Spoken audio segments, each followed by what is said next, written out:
Hi, Tiny Loves. We're here reading The Borrowers. We're reading chapter 14 today. We just finished up with chapter 13, and that was the chapter where Arrietty went up and talked to the boy again, and she got a letter back from Uncle Henry. And then she got caught by Pod, and he said, "Come on home." All right, chapter 14. Pod did not speak until they reached the sitting room, nor did he look at her. She had had to scramble after him as best she might. He had ignored her efforts to help him shut the gates, but once when she tripped, he had waited until she got up again. Watching her, it seemed almost without interest while she brushed the dust off her knees. Supper was laid and the ironing put away. Homily came running in from the kitchen, surprised to see them together.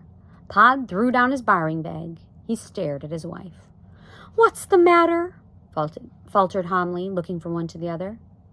"She was in the night nursery," said Pod quietly, "talking to that boy." Homily moved forward. Her hands clasped tremblingly against her apron. Her startled eyes flicked swiftly to and fro. "Oh, no," she breathed. Pod sat down. He ran his tired hand over his eyes and forehead.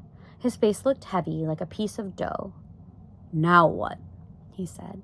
Homily stood quite still, bowed over her clasped hands, and stared at Arrietty. "Oh, you never," she whispered. "They're frightened," Arrietty realized. "They're not angry at all. They're very, very frightened." She moved forward. "It's all right," she began. Homily sat down suddenly on the cotton spool. She had begun to tremble. "Oh," she said, "whatever shall we do?" She began to rock herself slightly to and fro. "Oh, Mother, don't," pleaded Arrietty. "It isn't so bad as that. It really isn't." She felt up the front of her jersey. At first she could not find the letter. It had slid round her side to the back. And at last she drew it out, very crumpled. "Look," she said. "Here's a letter from Uncle Henry. I wrote to him and the boy took the letter." "You wrote to him!" cried Homily on a kind of suppressed shriek. "Oh!" she moaned and closed her eyes. "Whatever next? Whatever shall we do?" She fanned herself limply with her bony hand. "Get your mother a drink of water, Arrietty," said Pod sharply. Arrietty brought it in a sawed-off hazel shell. It had been sawed off at the pointed end and was shaped like a brandy glass. "But whatever made you do such a thing, Arrietty?" said Homily more calmly, setting the empty cup down on the table. "Whatever came over you?" So Arrietty told them about being seen that day under the cherry tree, and how she kept it from them so as not to worry them, and what the boy said about dying out, and how, more than important, how imperative it had seemed to make sure the Hendrys were alive. "Do you understand?" pleaded Arrietty. "Please understand. I'm trying to save the race." "The expressions she uses," said Homily to Pod under her breath, not without pride. But Pod was not listening. "Save the race," he repeated grimly. "It's people like you, my girl, who do things sudden-like, with no respect for tradition, who will finish us borrowers off once and for all. Don't you see what you've done?" Arrietty met his accusing eye. "Yes," she said falteringly. I've gotten in touch with the only other ones still alive, so that," she went on bravely, "from now on we can all stick together." "All stick together?" Pod repeated angrily. "Do you think Hendry's lot would ever come to live back here? Can you see your mother emigrating to a badger set, 2 fields away, out in the open with no hot water laid on?" "Never!"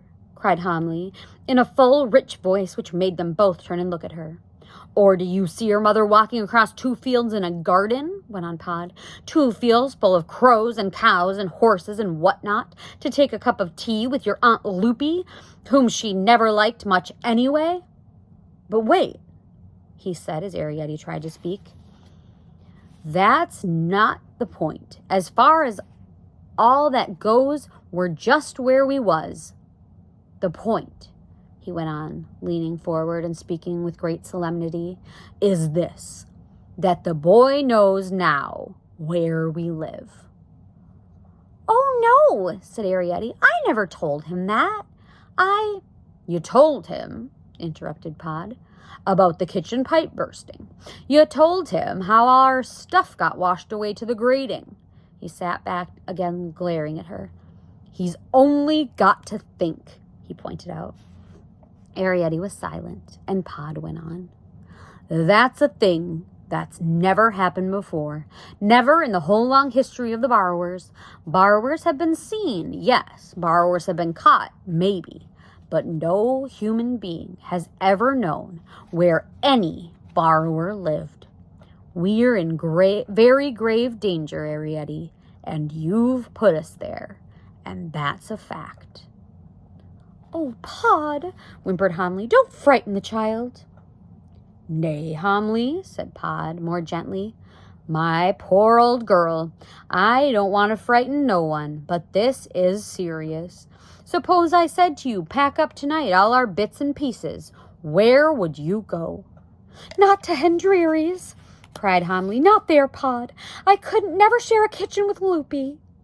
No, agreed Pod. Not to Hendreary's. Don't you see for why? The boy knows about that, too. Oh, cried Homley in real dismay.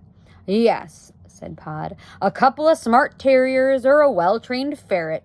That'd be the end of that lot. Oh, Pod, said Homley, and began again to tremble. The thought of living in a badger's set had been bad enough, but the thought of not having even that to go to seemed almost worse. And I dare say I could have got it nice in the end, she said, providing we lived quite separate. Well, there's no thinking of it now, said Pod. He turned to Arrietty. What does your Uncle Hendreary say in his letter? Yes, exclaimed Homley. Where's this letter? It doesn't say much, said Arrietty, passing over the paper. It just says, tell your Aunt Loopy to come home. What? Exclaimed Homley sharply, looking at the letter upside down. Come home? What can he mean? He means, said Pod, that Loopy must have set off to come here, and she never arrived. Set off to come here? Repeated Homley. But when? How should I know, said Pod. It doesn't say when, said Arrietty. But, exclaimed Homley, it might have been weeks ago. It might, said Pod. Long enough anyway for him to want her back. Oh, cried Homley, all those poor children. They're growing up now, said Pod. But something must have happened to her, exclaimed Homley. I don't know why I'm yawning all of a sudden. Yes, said Pod. He turned to Arrietty. See what I mean, Arrietty, about those fields? Oh, Pod, said Homley, her eyes full of tears. I don't suppose none of us will ever see poor Loopy again. Well, we wouldn't have anyway, said Pod. Pod, said Homley soberly, I'm frightened. Everything seems to be happening at once. What are we going to do? Well, said Pod, there's nothing we can do tonight, that's certain, but have a bit of supper and a good night's rest. He rose to his feet.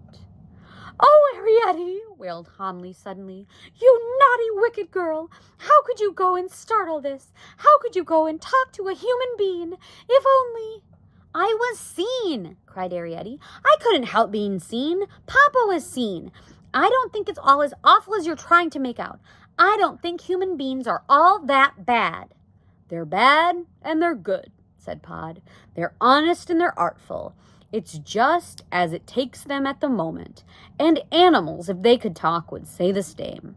Steer clear of them. That's what I've always been told. No matter what they promise you, no good never really came to no one from any human being.